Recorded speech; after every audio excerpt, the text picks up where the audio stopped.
Okay, hi. So here we are recording to the, we're recording for anyone that can uh, catch up with this later. Last time we talked about Trofim Lysenko. Here I just start out with a picture of him speaking at an assembly, and there is Stalin watching him in the background. Stalin was intimately interested in the work he was doing. He even is known to have edited himself some of the speeches that Lysenko gave before he gave it. Stalin's, as Stephen Kotkin has pointed out, annotations and fingerprints are on many, many documents. He was involved. I also wanted to share with you some pictures from the Aral Sea. We talked about the Aral Sea as being an ecological disaster of the 20th century. And here is the Caspian Sea, the world's largest inland lake, and the Aral Sea as well in Central Asia, kind of pulling out a little bit. Here's the Soviet Union. Here's the Caspian and the Aral Sea. You see a really big Aral Sea there coming into Central Asia. Here's Russia up here, the Volga River that empties into the Kazakh Sea, and then, the Caspian Sea, which much of its border is with Kazakhstan. Here's Uzbekistan, Kyrgyzstan, Tajikistan, Turkmenistan, the Central Asian countries, and they border to the east with China.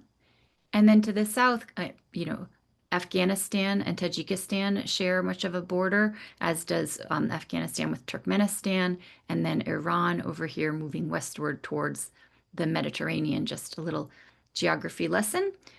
Here is an old 19th century map of the Aral Sea, but the story that I want you to all be very much aware of is that in the 20th century, the Aral Sea effectively disappears. And the biggest culprit in that is the uh, massive irrigation of cotton fields in arid Central Asia with water from the Aral Sea. And so we are really left with this body of water that here are three different satellite images that tell the story.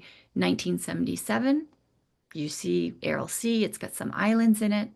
1989, those islands are bigger, the shoreline has extended, and by 2006, it is the islands effectively have even bifurcated the one body of water to make it many, and it is just gone.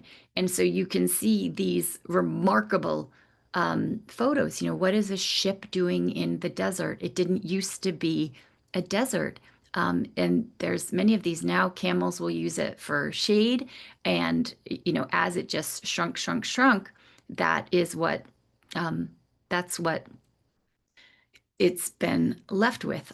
There are some, well, and here's a map. We won't go into this of kind of water resources for the Aral Sea. And basically, the problem was it wasn't that the pipes are from just leading right into the Aral Sea, but the water that flowed into the Aral Sea from the Sirdarya and Amudarya rivers was diverted for irrigation purposes for many years, and that led to this.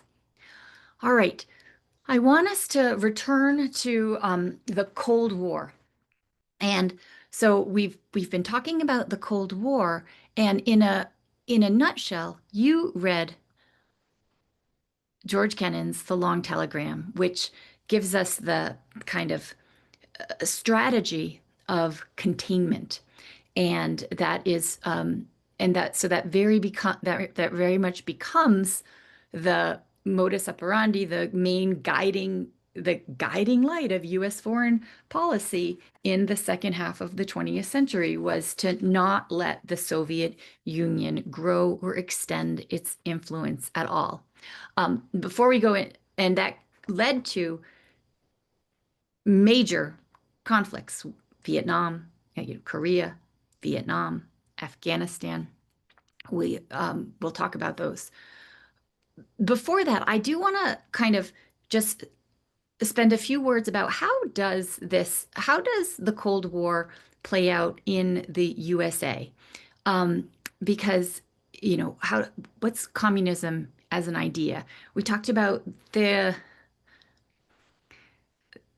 the US government was not thrilled about the Bolshevik regime. The US government had kind of officially had a line that the Tsarist regime was not a place of freedom. And so, and the United States preferred countries that that protected civil liberties, even that early, these pre-multilateral institutions that were more explicit about it, um, but was kind of guarded.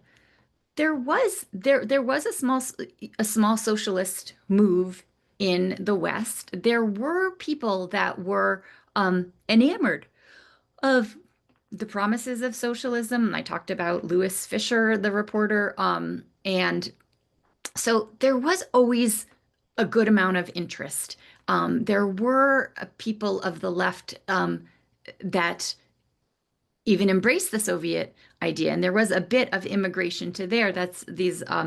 This is its own kind of thread of history, but in large part, the vibe was anti-socialist in the USA, and you even have the U.S. Information Agency formed in World War I, starting you know, keeping tabs on people with socialist ideas. Um,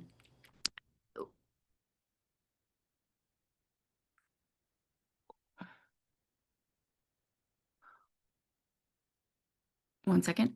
Um, in 1919, there the there was a founding of the Communist Party in the USA, and it joined the Comintern, which is the Soviet organization, or the initially the Bolshevik organization, right? The Comintern is formed in 1919, even before the Soviet Union is formed as an entity.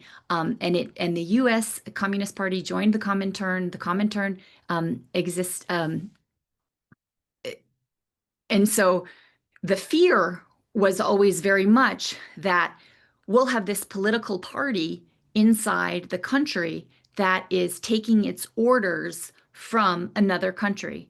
And what would happen if that political party gained power? And even, I mean, even into this day, think about the conviction of Michael Flynn and Eric Adams, people in official positions that have ties to foreign countries. And how did we manage it? Well, it's not entirely forbidden, but you must disclose it. And so, but Michael Flynn, Eric Adams, they didn't disclose all of the ways, their contacts and the remuneration that they received from foreign entities, even as they were in positions of authority. And that is illegal. So there's been a really long history here. Just a couple of, so I'm just kind of adding in a couple comments to, add some context to some of the things that you might see, that you see as well. And you might think about them. How do you balance freedom and independent thought with allegiance to a country, for example? And that's some of what's at issue here. So in 1919, we actually, 1919 to 1920, the U.S. actually had its first Red Square, where people that were communists, were even kind of arrested in what's known as the Palmer raids. And here we have a real precedent of anti-communist feeling in the U.S. In 1938, there was the first House Committee on Un-American Activities. In 1938, the House Committee on Un-American Activities is established. And remember, what's happened between 1919 and 1938? Well, the Great Depression happened, I mean, among other things. But remember, in the Great Depression was such a catastrophe in the United States that it was the type of moment that had some people turning left. Whatever we've got here isn't delivering for so many people. Let's look to something else. And in that moment, of course, the 1930, 1931, we don't have a full grasp of the horrors of collectivization and Stalin's brutal implementation of the 5-year plans. This is even before the Great Purges. That information, there's some people that have a clue, but we don't really know that. And so, in retrospect, if you think of the context of the Great Depression, it's easier to, I think, understand the appeal of, the promises of redistribution when so many people are out of work and desperate. So, but did the Communist Party become illegal in the United States? Not quite, but basically. I do want to point out, however, that Eugene Debs is a socialist and he ran for president, and he got nearly 1 million votes. Um, he got nearly 1 million votes in the presidential election of, was it in 1918 or 20? Well, 1918 or 1920. Um, and he had been arrested for, and he had been arrested and campaigned from jail. So there was even this pin, for president, convict number 9653. So in the last presidential election, when people were saying, "Oh, can someone who's in jail be elected?" It wasn't an entirely unprecedented act. In 1939, so it's not entirely illegal to be a communist, but the 1938 House Committee on Un-American Activities is established. In 1939, the Hatch Act is passed. And now the Hatch Act has been very much in the news recently because there's a number of elements to it. One of them is that the government is nonpartisan, that political parties compete in elections to hold elected positions. But once you are in the government is not Republican or Whig or Tory or Democratic. It is for the country. And we'll be seeing right now in the recent shutdown, for example, even, the Department of Education installed websites saying that having people that were furloughed saying the Democrats have done this. And that one ruling just came out that was imposing speech. So that was a violation of speech rights. But there are other cases afoot on that same matter that is using government resources to send a partisan message. So when the White House changed its voice in one of the first shutdowns in the first Trump regime, changed its message to say,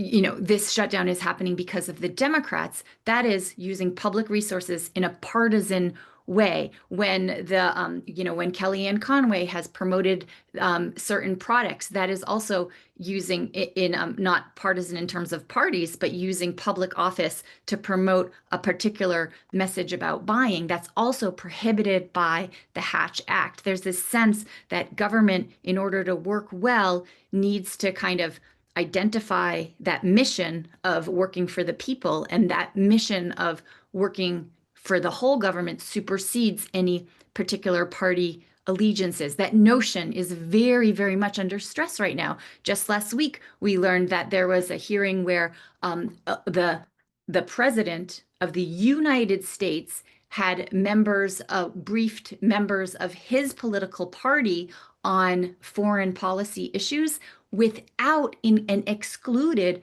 members from another party. So that is a sort of partisan action that is contrary to that spirit of you're part of a party, but when you're in the government, that partisanship falls away to that central duty. That's part of what the Hatch Act was about. In letter, but it was founded from this fear of what if communists, what if Nazis get elected into the government? And they actually went so far as the Hatch Act did say communists and Nazis cannot serve in the US government. So again, it's not illegal to be a communist, but you can't serve in the government if you are one. In 1940, the US government passed the Voorhis Act. And here it said that, groups with a foreign affiliation must register with the government. And those sorts of requirements obtained to this day. In 1914, the US Congress also passed what was called the Smith Act. And this was a sedition act.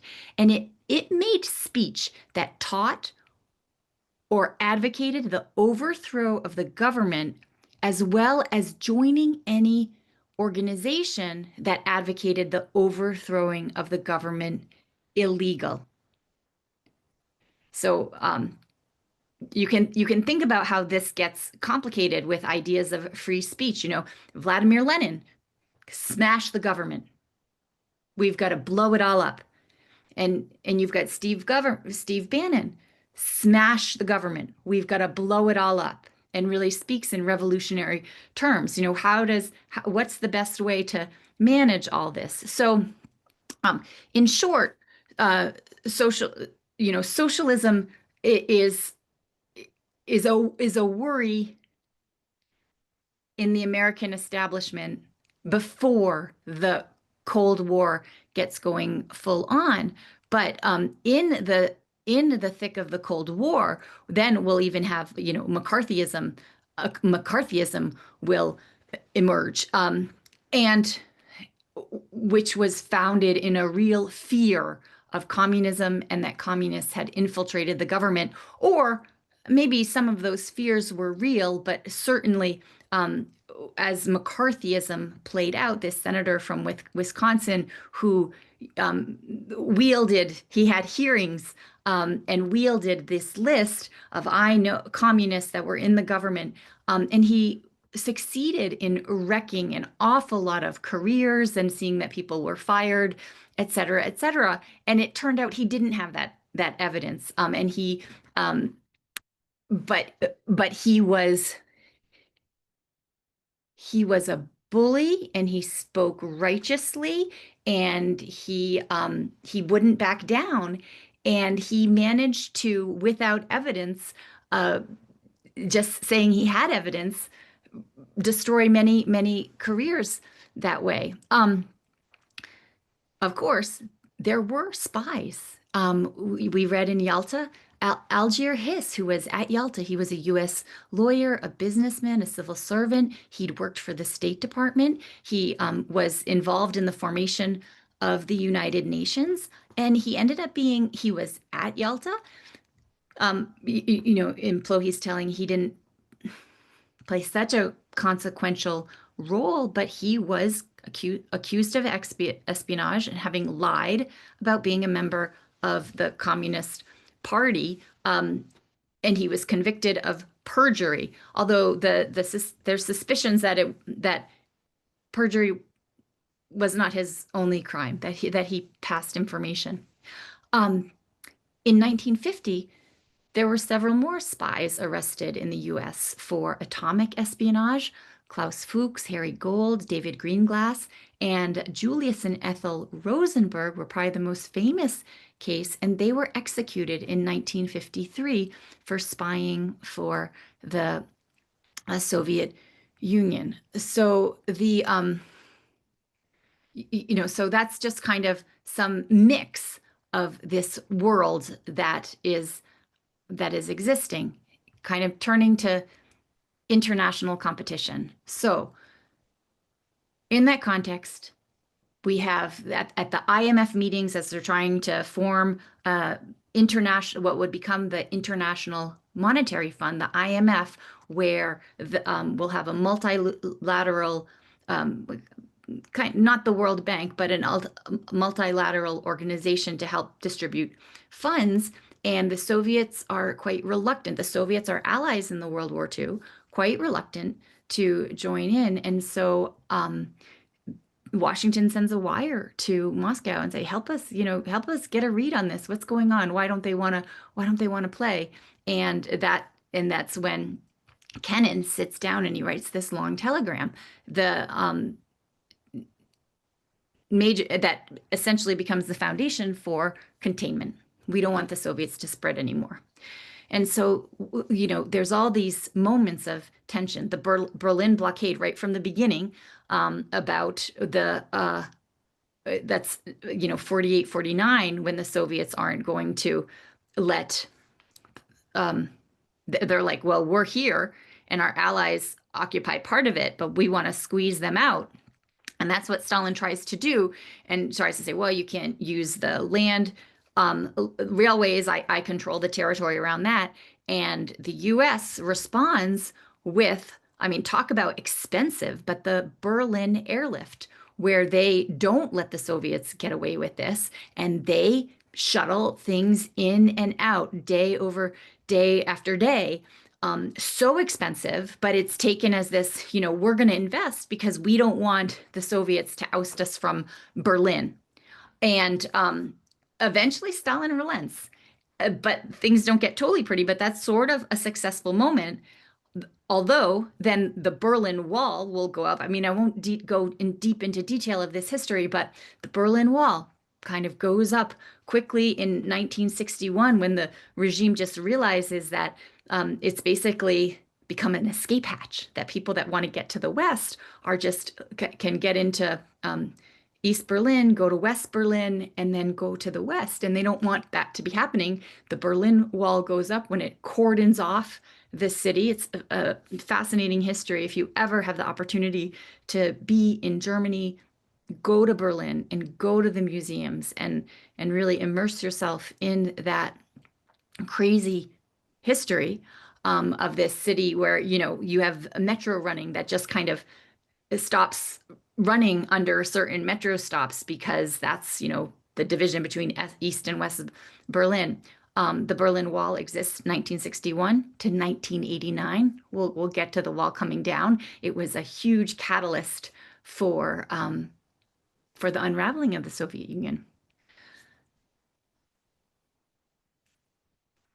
The Cold War also, U.S. containment policy plays out in the Korean War. The U.S. goes to stop essentially a communist regime that is trying to take the Korean peninsula, and it ends in a stalemate. That stalemate exists to this day. South Korea is a developed, technologically developed, democratically operating, functioning country, or half of a country, and it is divided by a very militarized wall from North Korea. And North Korea is one of the most isolated regimes in the USA, although the war with Ukraine and Russia's isolation has offered the North Korean regime a little bit more of a global platform. But there, so the Korean War ends officially in a stalemate. They don't get the whole peninsula, but they have the northern part of it. I should be showing you a map right now. But that's a Cold War event. Vietnam, which began as the Second Indochina War, entirely a function of Cold War containment. That as the French in the decolonization moments that accompanied the wake of World War II, as the French get out and the communists are moving in, they want to establish influence. We don't want them to establish influence. And so the US basically has this mission creep of trying to push back, that ends up in like a full-blown painful war. As we've talked about, some of your parents served in that, some of your dads served in that conflict. That again, we lost, or the Vietnam became a communist country. Interestingly, Vietnam, where civil liberties are not protected or allowed, it did transition to a socialist-based market economy. It kind of relented on that mission of having a command economy. And so now it's kind of a very different place. Stephen Kotkin talks about Vietnam as a situation where we won the war, lost the war, but won the peace in some senses. Um, there's a number of engagements in the third world. We could do a course on that and think about the courses and the regime change that we supported, implemented. This is all kind of this. These are all these are all consequences, and then that flowed from the policy of containment. Um, I want to wait. Here's a map of South Asia. Okay, so here we'll have over here just North Korea, there's a tiny little bit that is attached to Russia, but most of its border is with China. And it's this peninsula over here, kind of demarcated about in the middle. In my time in Russia, I actually became pretty good friends with a couple, a man from North Korea who his with his parents escaped I and ended up in Kazakhstan. So they didn't escape south to North Korea. They ended up in Russia eventually, but I think that they went kind of through China into Kazakhstan and then were living in Moscow. And he kind of talked about they'd been completely separated with so many of their families. And then here over here in East Asia is where Vietnam is. Um, just a tiny little geography. So here are a kind of a global map, communist states during the 20th century. So the USSR has, the Russia and all its republics, and then other communist states became what we know as we talked about the Eastern Bloc, and then they do have a good amount of success in other. China becomes communist. Well, although we'll talk about the Russo-Soviet split, sorry, Sino-Soviet split. And then there's a big competition in Africa over, which country will have influence. And it was I had the opportunity to be an exchange student. I don't know if I told you. I'd never traveled anywhere in college, and I went to a college that really promoted foreign exchange. And so I just wanted to go see parts of the world. I did a foreign exchange student program in Russia, and I did one in Kenya. And I was astounded. I was starting to study Russian at that point, and one of the host families of our program was asking me a little about myself. And when I said I studied Russia, he started talking to me in Russia. He was a doctor and he had gone to Russia to be educated, as so many people. It was an opportunity to get an education, and the Soviets were hoping that along the way you would become very sympathetic to the Soviet cause. But this was part of the soft power of the Soviet Union. Um, and it had some successes. Not that Kenya was a British colony, and it never and after independence it managed, although not without a bumpy ride, to become an independent country. But it was one of those places where the U.S. and Russia, as through much of the African continent, are vying for influence. And this map kind of shows you where a communist regime was officially established. Just kind of one more little story I'll share with you.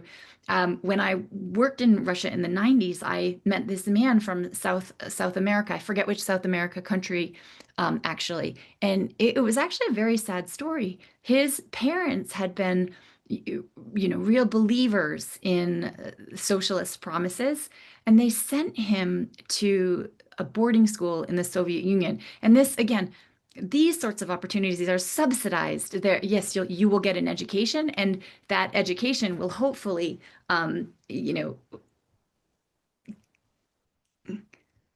enlighten you as to the advantages of a socialist world. I'm resisting using the word indoctrination. And he couldn't get back. His parents couldn't. He didn't have money to get back. So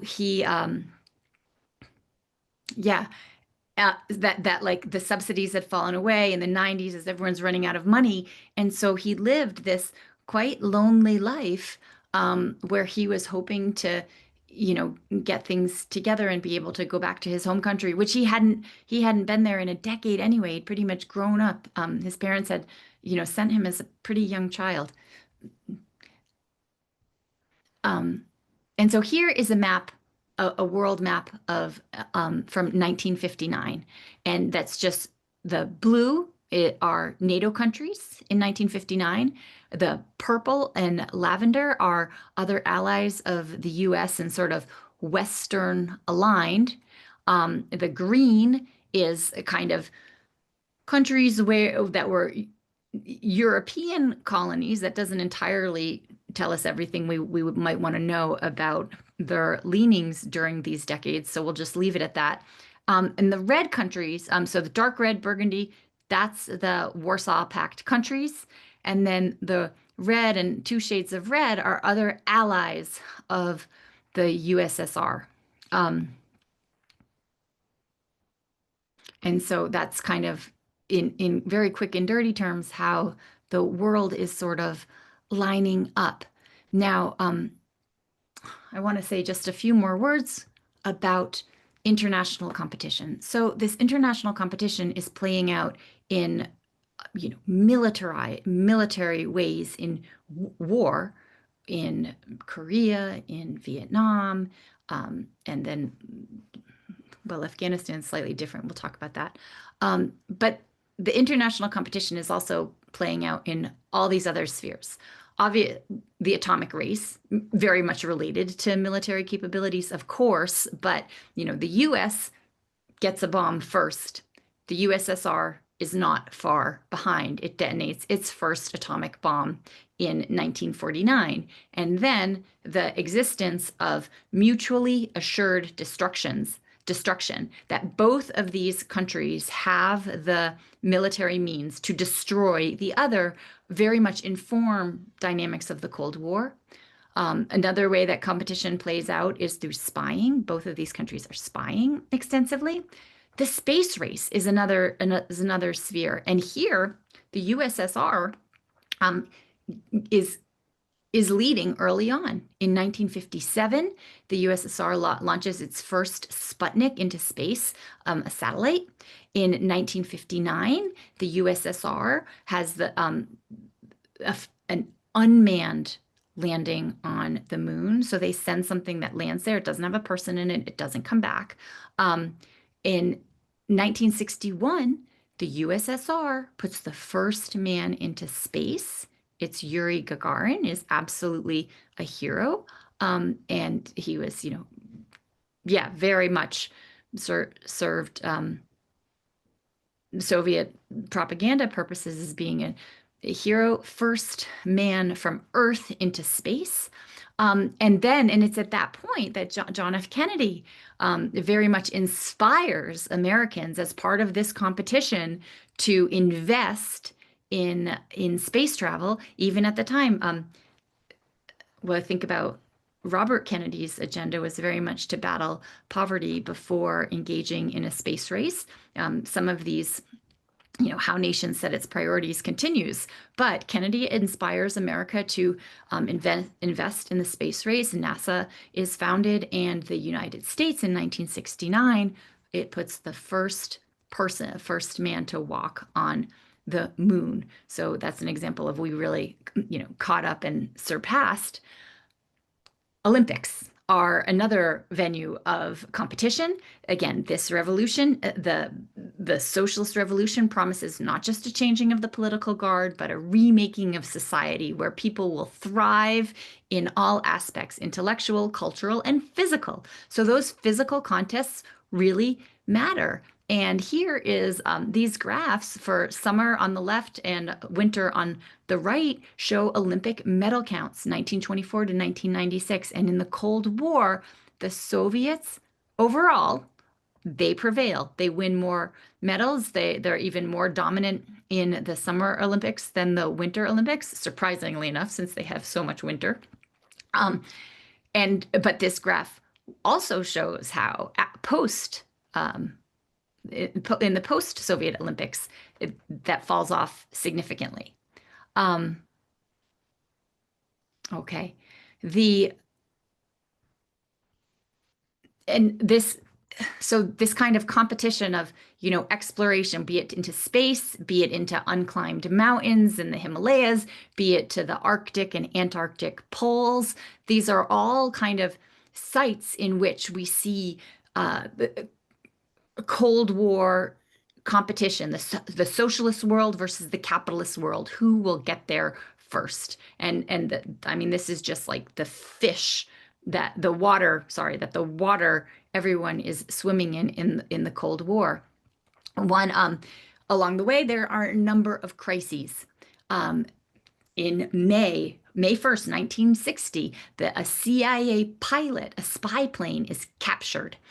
This is the U-2 spy plane incident, where you had a plane traveling over Russian territory to taking pictures of it, and it had started out down here in Pakistan and flown over Turkmenistan, Kazakhstan, and then in Russia, it was tended to go, continue on that way, taking satellite pictures at a very high altitude. They thought it couldn't be detected at, but it was, and this was very embarrassing for the United States. And worsened relations. Of course, we're both spying on each other, but everyone tried to keep it under the wraps. The really a major crisis, and probably it is said the closest the war has ever come to nuclear war, was in the Cuban Missile Crisis.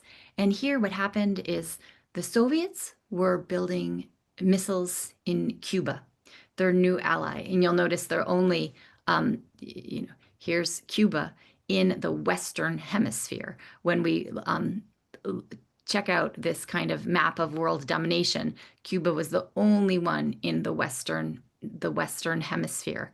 And basically, the US found out. They said, you better not do that. There is a very tense standoff in October 1962, where eventually the USSR relents. This is Khrushchev. Khrushchev and Kennedy are the leaders of the respective countries, and the USSR relents. It removes its missiles from Cuba. So kind of a humiliating step. The U.S. succeeds in getting the U.S. to not have missiles in its backyard. The United States, in a much less publicized move, agrees to remove missiles that it had installed in Turkey from Turkey.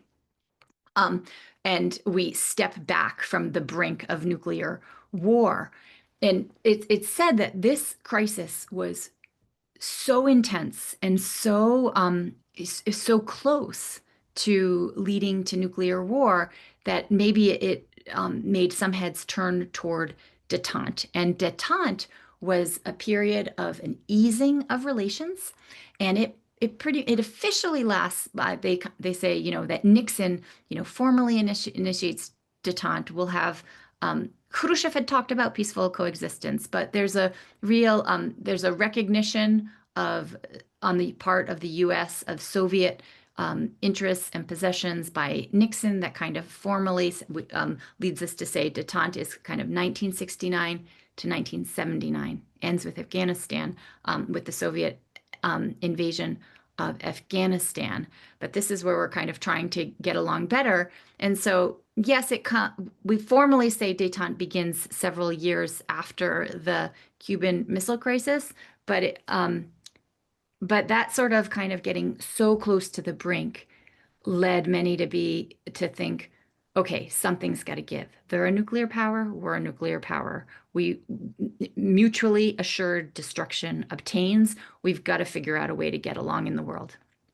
I'm actually going to wrap up here without going into Afghanistan. I'll talk about Afghanistan next time. But I just want to point out the Sino-Soviet split is it's official by 1961. And the leader, Mao Zedong, he disapproved of de-Stalinization. He didn't respect Khrushchev. So there's something of a personal break. He didn't respect Khrushchev like he respected Stalin. Not that Mao and Stalin liked each other a lot. But the Sino-Soviet split, if we think when we think about how much containment drove our engagements abroad, and it was based very much in this fear that this entity will expand. And I want to draw your attention back to Kennan's long telegram for a minute, right? Because why is it going to expand? Oh, it's going to expand because socialism is a theory that will lead to world revolution, right? In order to eliminate markets, everyone needs to get rid of the markets. That's where it's going to end. There needs to be world revolution. And Kennan says, yeah, that's a thing. But if you'll recall, Kennan's analysis of the Soviet Union isn't limited to socialist ideology. He's also talking about Russian ideology. And this is something to keep in mind as we think about Russia's, revanchist claims on Ukrainian territory now and the war that has reignited um, in Europe again. So, so there's that to think about. But if you were to look at it and say, oh, we have these great big communist regimes, the Soviet Union and China. The world revolution is spreading, but look, they can't get along with each other that well. It in some ways, when I think about this in retrospect, was a reason to take a pause on thinking about containment, perhaps.